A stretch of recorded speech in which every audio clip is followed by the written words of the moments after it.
Okay, you ready? Let's do this. You're listening to Explore Magazine's Live the Adventure podcast. This is the podcast that delves deep into the outdoors, will inspire, inform, and get you stoked to explore.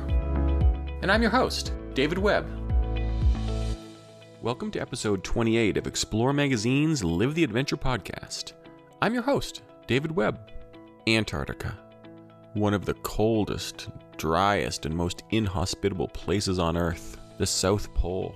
A destination mystical, even mythological. What would it take to arrive on the Antarctic plateau and ski there by yourself? No one to help you, carrying everything on a sled, totally self-sufficient, for well over a month. Well, you're about to find out, because today, my guest is Caroline Cote. She is a Quebec adventurer and filmmaker who is currently en route to the South Pole on a self-supported mission. Why? How did she get here? How did she get started? How does one go from a self-described shy little girl to skiing solo to the South Pole? Caroline started her ski across Antarctica in December, and if all goes according to plan, she'll be finishing up in the next week or two. I'll tell you about where you can follow her live at the end of the podcast, but let's sit back and listen to her tell us the story of going from someone who didn't really think too much about the outdoors to a steadfast polar explorer. Join me now with Caroline Cote. Caroline, welcome to Explore Magazine's Live the Adventure podcast. Thank you so much for coming on. How are you doing today? Hi, David. I'm going super well today because today is a big day. I am doing my final payment to go to my big project in Antarctica in maybe almost like just 15 days before I'm going in the expedition. So I'm really excited about that. It's the last big step for me today. And after I will have my head just focusing about the details and preparing my big polar expedition. Yes, this is a very big expedition. So I'm glad we caught you on a day that you're feeling good. You're happy. I wonder if you could just take a minute to introduce yourself to our listeners. Who are we talking to? Who are you? I'm I think you can hear that, but I'm actually a French-Canadian woman that is living in Montreal. I live in the area since I'm little, and I enjoy being here because it's a bit of the city and also some small mountain on the side. And I grew up here, not like a outdoor person, but I developed that when I was more like 24, 25 years old. So before that, I was really a shy little girl, not doing much, and I developed outdoor passion when I was older. So I love to do filmmaking. My work is being a film director. I'm doing film in outdoor places, and this is my work. So you didn't grow up particularly outdoorsy. What changed in your mid-20s? When I was just before 30, what happened is that my boyfriend at the time, he was an adventure guide. And he showed me a bit around. He showed me how being outside was a way for the people to grow and to really learn a lot about yourself. When you're in nature, you can definitely learn so much about how you react to things, new things and stuff. So he was going to Antarctica, and for the first time of my life, I said to myself that maybe I should go there with him and the team. It was in 2014, and it was a big expedition called the EP28. 30 days on the Antarctic Peninsula, and I was not prepared for that. So I trained until I was almost ready to go, and the team was like, you never did that before, you're not used to be in the cold, because I was not camping a lot outside. Mm-hmm. So I just convinced them. I wanted to be really ready to be able to be there if there was a problem, someone falling in a crevasse or some stuff. So since that time where I was not an outdoor person, And just after the expedition, I gained a lot of experience, and just being out there filming in this part of Antarctica on the peninsula started to bring a new passion for me. Yeah, that's incredible. So I was looking at some of your expeditions, and I did notice in 2014 the first one on your bio on your website is Antarctica. So that is a heck of a first step. You know what I mean? To go from being not really that outdoorsy to being like, yeah, I'm just going to go to the most remote and inhospitable place on the planet and spend a month there. Now, what gave you the confidence to do that? I think I had confidence before going there, but I just arrived there and I had no confidence at all when I was on the field. I just felt like, oh my God, I am really doing that. I felt a bit that it was not my place at first. I felt that wind and cold conditions and whiteout and just doing kilometers and kilometers each day. That was a lot, and it was not like the training I did in the western part of Canada. So the first days I was asking myself about, wow, how could I live with that, and I was just asking myself about if I would have been a big weight for the team. But at the end, everything went well, and I overcome a lot.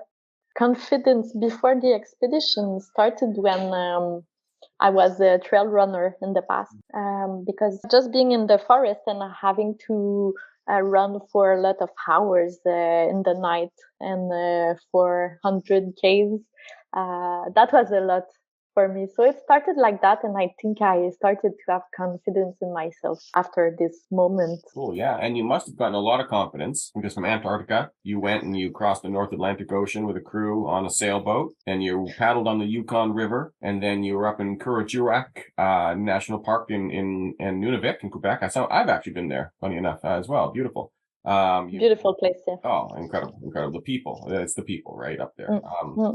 And you've done so many more. You've been to Antarctica another time, Svalbard, and you've been up to Norway, all these places on these amazing expeditions. So after those 30 days in Antarctica, clearly something changed. What did you come out of there with? Your first trip to Antarctica, you come back to Montreal, wherever you came back to. What changed about you? Well, I had to come back in Quebec after this big expedition that changed my life.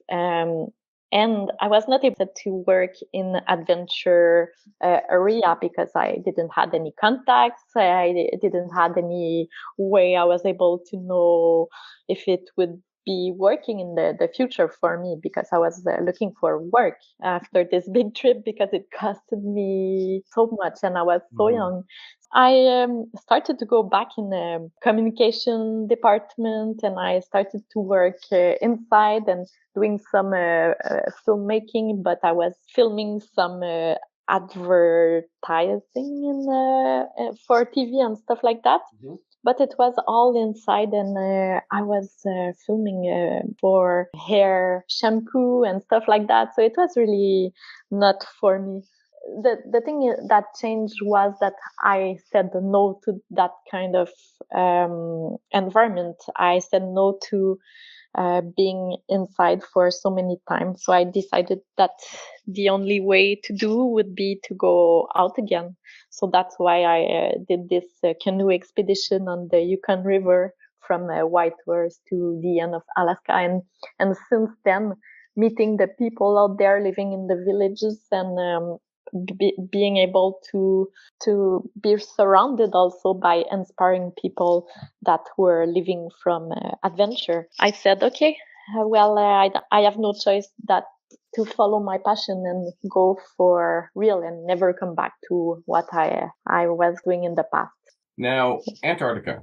What's the exact date of your Antarctica expedition you're leaving on? So I'm leaving at the beginning of December. What are you doing down there? Tell my listeners about this amazing thing that you're about to do. In December, I will try to cross a part of Antarctica, starting from near the coast, from a point called Hercules Inlet, and go until I reach the South Pole.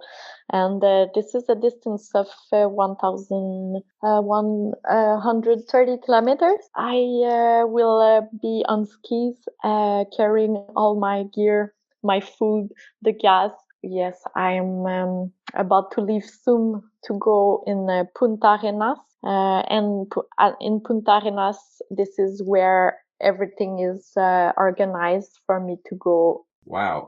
And you're there. This is a solo expedition, self-supported solo expedition from when you start in Antarctica, correct? Yes, it is. It's my first one, so maybe 30 or 40 days alone. I think now in society, we don't have the chance to explore that, being alone for so long. I tried to be alone for 10 days and it never happened again in my life. I can't wait to see how I will react to that, but I will have a satellite phone to speak with people. And I think we are social animals, and we need to be and feel close to each other. So it's nice because it's a team project also. So many people work on that. When I was preparing for this big trip, everyone is giving their best. For example, for my skis, I went to some places and people are saying, no, it's not working. You have to take this and this and this. So details make this work, and also the people behind that. So you've connected with a community of people who've been down there several times too, or people who've done expeditions like this? Who's helping you? I would say Norwegian people, they are the best doing that. Norwegian, they are almost born with skis on their feet.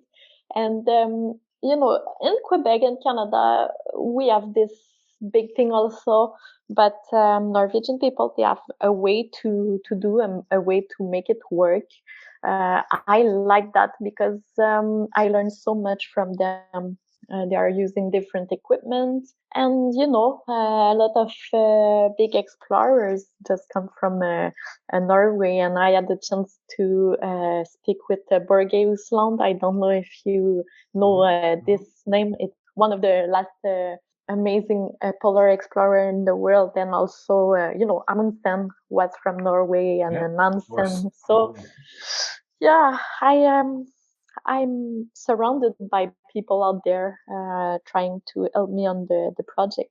Will this be your third time in Antarctica when you go down there, or how many times have you been there before? Yes, it will be. I went there the first time in 2014 and another time to film an expedition in 2019. And now going there, but it's really on the plateau. It's not on the peninsula, so for me it totally will be different. Completely, yeah. In talking to some of the people, the Norwegians, and what advice, so you have your gear, you've trained, you're physically prepared, but what advice have they given you for the challenge that you're about to undertake that really has resonated with you?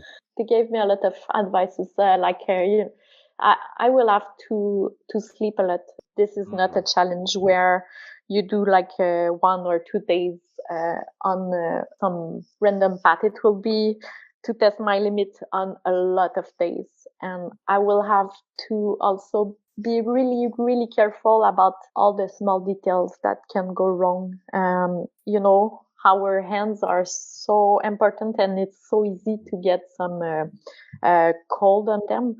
Cold can really harm you, and you think, like, for example, that something is going bad on one of your finger, and the first day is good, it's okay, you can live with that. In 1 week after, this little detail can go really wrong. So this is a part of what I'm trying to train, is that to be consistent in what I will do out there, and to be ready to train a lot. And how do you feel about your training? Because training's over now. You're leaving for Argentina in 2 weeks, so your training's done pretty much. How do you feel about your training? Oh, I won't say my training is done now. The hard part is that we have to speak with a lot of people to inspire them to participate in that big project, partners, and I have to have to raise a lot of money for this big project. So big mistake is to take so much time inspiring people to go into this project and not train. This is a mistake that I don't want to do. So the training that I did in the past weeks and the past month was a training of running for sure, but for me it's easy. So that's not the place that I want to train more. I have to train my arms a lot. The most important thing maybe is training not to give up. And for that, I have to train mentally. I have to be ready to go each day at my fullest and not to give up. If, for example, I don't have a lot of physical strength one day, I have kilometers to do, so I have to convince myself that it's not over. And mental training is a lot of what I'm doing right now. Years ago, when I actually went to Kurojiraq Park in the winter, I was there with a guide, and he did trips across Baffin Island and trips up to the North Pole and things like that. And he said when he's interviewing clients, he meets all types of people who are physically capable. The interview he does is all mental. He wants to know if you're mentally capable of this, and so that's really interesting that you say that like that's such a big part. Because you're going to be alone for long, 35 plus 40 days and alone. I mean, I've done some solo travel, but there's people, right? I'm meeting people along the way. It's not the same thing. You're alone. What toll would it take to just be alone every day?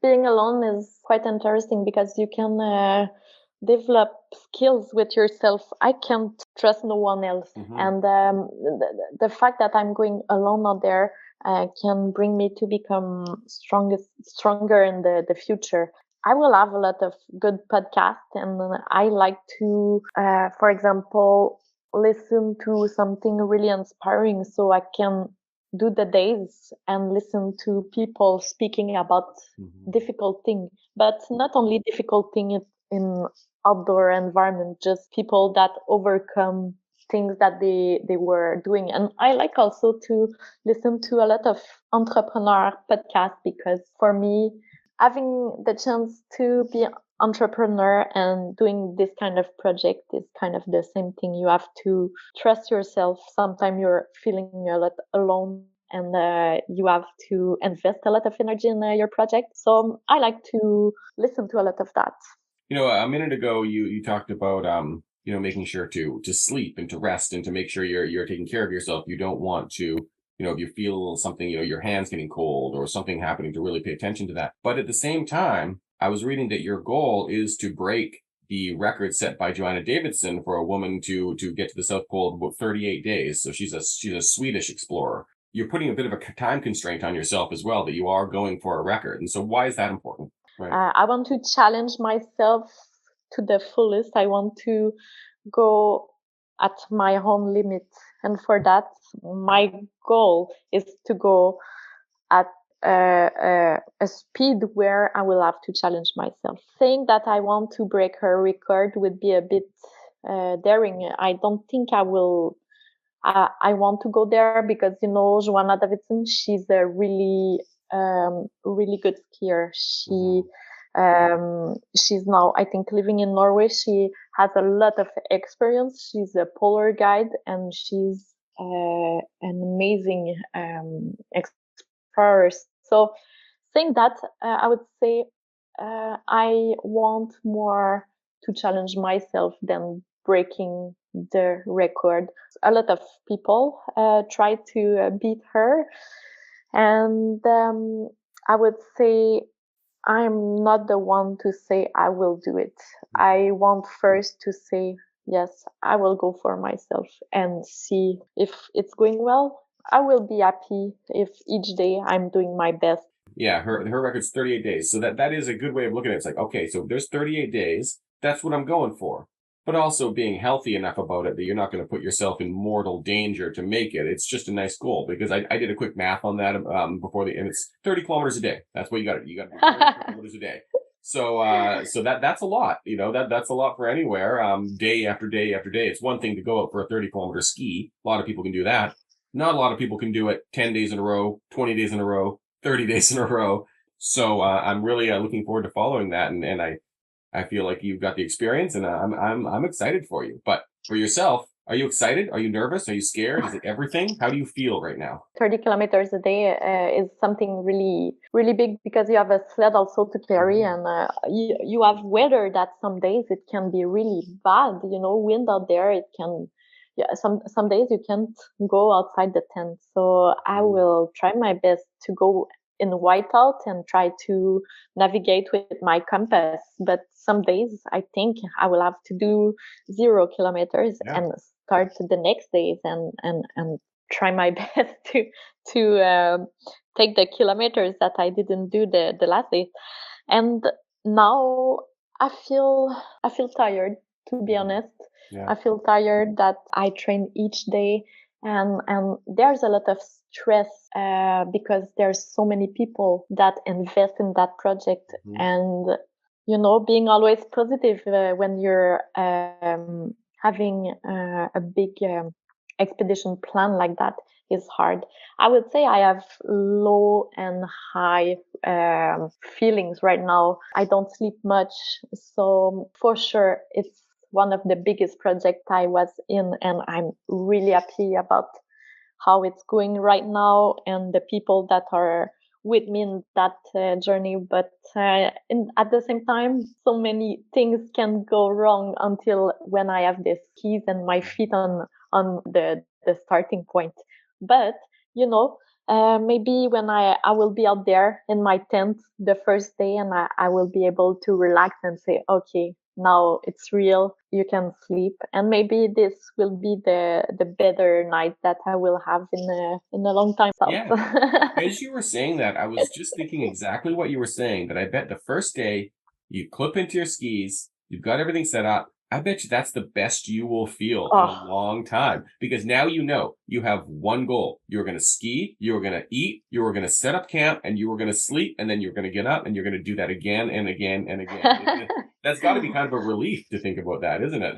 Oh, yeah, sure. Eating oatmeal in the morning, chocolate is something I look forward to do. And if I'm doing the kilometers out there, it's something that makes me feel happy. And being outside for so long, I will feel good. And also, there will be sun in the night and also in the days. So I look forward to that a lot. Yeah, for everyone listening, you got to think reverse. She's going to the Antarctic summer, which is still extremely cold, but you will experience 24 hours of daylight about halfway through your trip. It'll get there. It'll pretty much probably be there when you get there, but the official, I think it's the summer solstice for them would be December 31st. No, sorry, December 21st. Is the official kickoff of summer down there. So it'll open up your opportunities to continue on, maybe for longer days, and probably help with a bit of loneliness. The sun's out, right? Like at least you're not in the dark. So yeah. Can you describe a day as you plan it down there? What does that look like when you're in your skis, you're in Antarctica? Maybe it's not day 1, maybe it's day 3, maybe it's day 5. What do you envision your day to look like? When I'm in the morning, I put my alarm on, and since then I will try to go away from my sleeping bag. I will try to go out of my sleeping bag, and I will start my stove just to be able to melt some snow so I can cook oatmeal and my coffee in the morning. The morning routine is taking sometime 2 hours or 3 hours because it's quite cold sometimes, and you want to take your time to relax, not to rush too much. And after that, I will start to put my tent down, and I will be on the skis 2 or 3 hours after I woke up in the morning. The worst is to put your cold boots on your feet. It's not something that I really like. It's super, super cold. And after I will be on the skis until maybe 6 or 7 in the evening. I will try to ski a lot in the day. And in the day, I taking maybe 1 hour of skiing, and I'm taking a small break, eating something with a lot of calories because you need a lot out there. So yeah, what do you eat? You oatmeal, chocolate. What else are you eating down there? So out there, you are losing so much calories. So maybe you will eat more than 6,000 calories. It's more than Nice. 3 times what you're eating out there for normal day. And this is so important because we need a lot of fat out there in Antarctica or in polar places, because cold weather is taking a lot of energy. You're not sleeping inside, so you don't take back this energy in the night. And after also doing the kilometers, it's a lot of calories needed. So my days are not so exciting, going in a straight line until the end for 30 days. And in the evening, when it's good weather, I'm building my tent in 20 minutes or 30 minutes. But when it's really bad weather, I have to attach my tent on me and being really careful if there's storms, because if I lose my tent, I lose everything. I don't have any more protections, and it can feel really like stupid to lose something. But wind is not something like we have here. It's, for me, it's like a monster that I have always in my mind. If there's some wind, I'm alone to deal with everything that I can lose. So in polar expedition, you can't lose nothing. You can lose gloves because you have only 1 or 2 pairs. You can lose nothing because in your sled, there's only what is needed. And I have to be careful not to do holes in the tent. And this is what the day is looking like. In the evening, I will take my tent up. After, I will eat a really good meal, and I'm going to sleep just after that. What happens if something goes wrong? So if something happens out there, I will try to survive first. I will try to find the best way for me to continue, but not to harm myself for future expedition. Sometimes we have this wrong idea that explorers or adventurers like what's extreme. But for myself, being in extreme environment or being extreme, I don't like this expression, because I know my own limit, and I don't go in. I'm not an extreme person. I'm just someone that try to deal with the outdoor environment. Yeah, that's interesting. I've talked to a lot of guides and a lot of people that might be considered, that word extreme. And I know a big commonality with them is turning around when something's not right, calling it a day on these day trips, looking at the weather and saying, no, we're not doing this. And people have this idea that they're wild, they're crazy. It's like, no, they're not at all. They're actually very safe. It's important for me to keep control. Also out there, I will be able to call emergency if I'm in a bad zone, if I'm not able to continue. So it's something good. Still, I have to be able to have the good gear, and rescue is possible for sure, but you don't want to rely on that, obviously, because if it's bad weather, you might have to wait out a little bit. Will there be anyone else down there, do you think? Will you see anyone? It is the season to go to the South Pole. I just wonder, is there any chance of you running into anyone? It's quite popular for people to go do the last degrees. So I will probably see some people at the end of this journey. It's good conditions to go there. I would say minus 25 or minus 35 or the best you can have out there. For me to go there in that season, it's good. I don't know if I will see other people, but there's a big base camp where there will be a lot of people working to make everything ready for that kind of expedition. And this is called Union Glacier. This is the place where people are welcomed and they stay there to prepare to leave after. So you're out there, 1,130 kilometers, 30 kilometers a day on average. You get to the South Pole.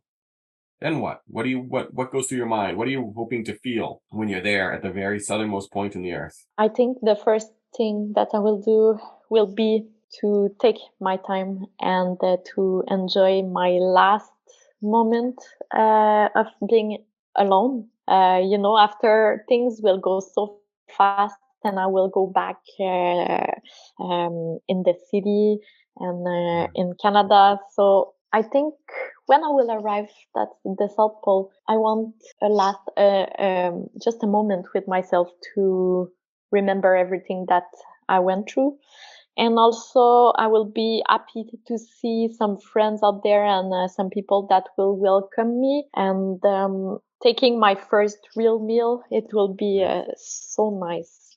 Being at the South Pole, I don't think I will stay there long. But when I'm back in the city, everything after is more easy for me. I don't have to survive anymore. I'm protected. I'm in a building with that are built in wood or concrete, and I feel warm. I don't have to work anymore to keep myself warm. So a way where I think adventurers, as you can probably know, we feel sometimes a bit alone or a bit lost in that kind of environment for some days, because it's so different. You don't need to survive anymore. You have everything you need. Coffee is ready for you. You can buy everything to feel good. So it's the return can be a bit tricky, and I bet. Yeah. Getting there, getting used to being alone. You get used to being alone, and then you have to get used to the people. But so the South Pole, to clarify, when you're there, you'll get taken back to base camp by plane, right, from the South Pole. Or, yeah. Now you might have to camp there depending on the weather, I suppose. But do you know what you said you're gonna have a first real meal? Do you know what that is? Do you have that planned already? I don't know yet. I think after expedition like that, what I like to eat is salad or vegetables, and there's no fresh vegetables, Gotcha. so I will try to eat something. Maybe not in South Pole. I don't know what I will have, but I miss a lot of apples and fruit and vegetables. Yeah, of course. I was thinking it would be a big protein meal, but no, of course you'd want the thing you haven't had for 40 days. Yeah. Yeah, that's interesting. Yeah. I mean, it sounds absolutely amazing. I want to touch on so you're connected with Protect Our Winters Canada, POW Canada, as a lot of people might know. Can you tell me a bit about your connection to POW and how it relates to this expedition and what your hopes are there? So I know I have a footprint out there when I'm going. I know that I'm taking plane. My goal by doing this expedition is doing something where I can speak about Antarctica also, about how the glacier is melting fast. And I wanted to bring awareness about that when I'm speaking with people and Protect Our Winters. I became a member 1 year ago, and I became an athlete also to be able to speak about them. Protect Our Winter is an organization where we all together can join the movement. And me alone as an adventurer, I don't have my voice. I can be heard for a lot of people, but being surrounded with all the members of Protect Our Winters, we can all together change the decisions that we don't think is good to protect our winter. And there's a lot of way we can do it all together by signing petitions and also influencing government. So I can feel that that way my voice is more heard. And also I'm trying to raise some money for them, and they do the same for me. So we work together for this expedition I'm doing in Antarctica. So there's a page speaking about all this, and it's on protectourwinters.ca that you can find all the details. But my goal, is to speak about them. So I'll repeat that website at the end of the podcast too, so all our listeners can go and check it out and read a bit more. That's really, I love POW Canada. I love POW as an organization. They're doing some good work. And actually, we have interviews with them in the winter issue that's coming out in December as well. Right, when you'll have to wait till you get back from Antarctica to read that though, because we don't do Antarctica, unfortunately. One thing I always like to talk about when I'm talking to anyone going on a big expedition is what's your gear? What are you taking with you? You have to take everything with you. You have a sled, you have a tent, you have everything all together. What's your packing list? What's some of your key stuff that you're going to rely on down there? I have to relate on really good gear that will not break out there. Yeah. For sure, I could have gone with a lot of really light gear, so I don't have the weight in my sled. But some of the lightest gear is really breaking more easily, so I have to go there with skis that are not breaking. Probably I will go with Alpina skis. They are Pioneer, I think the name is, and I will go also with a big sled that I have to choose. My tent and other gear is from Norway, so I don't know if you know the Elsport tent. Yeah. We don't see them a lot around here, but I've heard of the brand. Yeah, it's not a common tent that we use in Canada, but they're doing really excellent things that is good for our polar environment. And I will have food from a small brand in Canada called Treco, and they are doing vegan food, and also the bags of the food is compostable. Super nice. For Antarctica, I will have definitely to bring back all my trash with me. I will have also jackets and warm clothes. I will bring some some gear with me. So that's almost that. I will not have a lot of equipment with me. You're doing this for yourself. Really, that's what I feel like. You're challenging yourself. You're going to be alone. But what do you hope onlookers take from it? When people are going to follow your journey, they're going to read about it. They're going to listen to this podcast. What do you hope they take from it? I'm thinking a lot about that because I would like maybe that you can remember that when you start a project and you go until the end, so many things can happen with that. You never know what will be at the end, what will come after the project you just finished. And you put this project in the world, you don't know the results. And the result can be big for yourself and it can change life from other people. I would like small girls and small young women to be inspired by the fact that you can go on trips like that and you can explore the world without limits. And that, for example, when I was younger, I was doing cinema and communication studies, and I didn't had really some women that were doing the same in my studies, and I wanted to become a film director, but there was no woman there in Quebec. So I just want them to know that in adventure documentary and filmmaking, and also in the adventure career, it's possible to go and trust yourself and go at the end of your goal and your dream. After you complete this, will you be doing some speaking tours? Will you be showing some footage, film? How are you going to get your message out? I will rest a lot. That's my goal after. But I think I want to write, and I will be maybe more really inside and writing and speaking to some people. Yeah, I will do some lectures. I enjoy to do that and speak with the people and make them discovering how I was living for 1 month in cold conditions is really fun, and I like that so much. I look forward to hearing all about it and seeing some of the footages and the footage and images. And if someone wanted to find out more about you, do you have some social media or website you want to promote right now? Yeah, I will have a map of how it goes each day and where I am with my GPS point. It will be on my website on carolinecote.com. So yeah, you can follow the journey there. Mm-hmm. Awesome. I definitely will, and we'll make sure to share that with our listeners. I'm really looking forward to this. That was inspiring. No pressure. Just you're out there. Yeah. You're prepared. You know everything. You've been there before. You're good. You seem confident, prepared to me. So I'm stoked. I'm excited for you, and I hope you can take this moment. Now that you've said like that, financing is done. You're in the moment and just be excited for it. So I'm really excited for you. I will think about you guys out there, and I will try to do my best. Thank you so much for joining me today. I really appreciate this. This was really, really great talk, and I'm very looking forward to seeing how it goes. Thanks a lot, David, and hope to speak again soon. I don't know about you, but I'm inspired.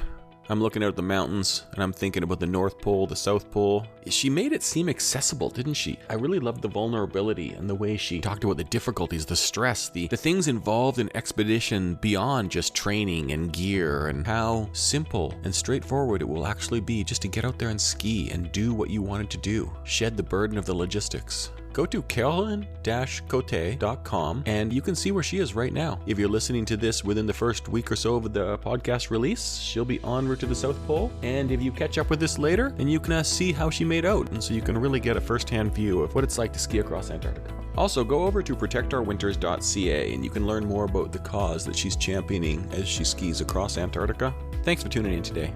I'm David Webb, and hey, live the adventure.